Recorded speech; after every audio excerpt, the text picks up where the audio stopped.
Urdu ghazals కు ఆయన పెట్టింది పేరు.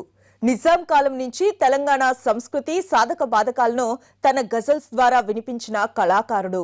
ఆయనే గజల్ సింగర్ విఠల్ రావు.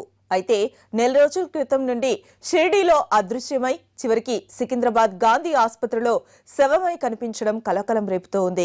గత కొద్ది కాలంగా మతిమరుపు వ్యాధితో బాధపడుతున్న గజ్జల విఠల్ రావు మే నెలలో కుటుంబ సభ్యులతో కలిసి షిర్డీకి వెళ్లాడు.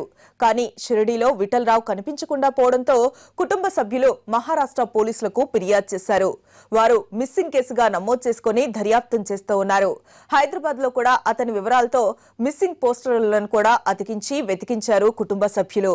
పంజాగుట్టలో అపస్మారక స్థితిలో పడి ఉన్న విఠల్ రావును గుర్తు తెలియని వ్యక్తిగా భావించిన పోలీసులు ఈ నెల 24న గాంధీ ఆసుపత్రికి 108 లో తరలించారు.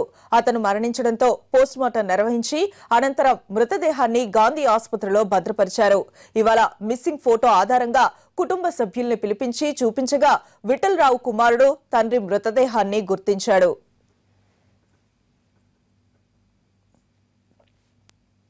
తెలంగాణ గొంతుకను గజల్స్ రూపంలో వినిపించిన విఠల్ రావు జీవిత చరమాంకంలో ఇలాంటి దుర్భర పరిస్థితుల్లో మృతి చెందడం కుటుంబ సభ్యుల్నే కాకుండా కళాకారుల్ని కూడా కలిచివేస్తోంది. తెలంగాణ ఆవిర్భావ దినోత్సవం రోజున గజల్ విఠల్ రావు సీఎం కేసీఆర్ చేతుల మీదుగా సత్కారం అందుకోవాల్సి ఉంది. అయితే అతను అదృశ్యం కావడంతో తిరిగి ఇంటికి వచ్చాక కబురు పంపాలని ప్రభుత్వ అధికారులు కుటుంబ సభ్యులకు తెలిపారు. కానీ విఠల్ రావు చివరికి శవమై లభించడంతో వారి కుటుంబ సభ్యులు శోకసంద్రంలో మునిగిపోయారు. విఠల్ రావుకు 2 కుమారులు 2 కుమార్తెలు ఉన్నారు.